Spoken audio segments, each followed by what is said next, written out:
عامر شہید کے بعد مانسہرہ کے تھانہ لسن نواب کے حدود میں ایک اور واقعہ سامنے آ گیا۔ منشیات فروشوں کے خلاف پولیس کریک ڈاؤن پر تھی کہ منشیات فروشوں نے دیکھتے ہی پولیس پر فائرنگ شروع کر دی، جس کے نتیجے میں ایک اہلکار شدید زخمی ہوا۔ پولیس نے ان کا تعاقب کرتے ہوئے اس واقعے کی تفصیلات ڈسٹرکٹ میڈیا مانسہرہ نیوز کو بتایا کہ وہ منشیات فروشوں کے خلاف کریک ڈاؤن کر رہے تھے کہ جس کے نتیجے میں انہوں نے فائرنگ شروع کر دی، جس سے ایک اہلکار زخمی ہوا، جسے فوری طبی امداد کے لیے کنگ عبداللہ اسپتال داخل کرا دیا گیا۔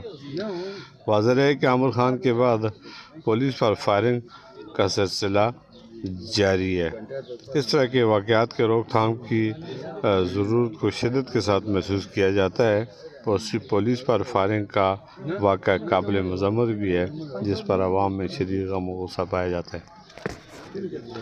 کیمرہ ٹیم کے ساتھ میر عبدالگلزار، TMM نیوز، مانسہرہ۔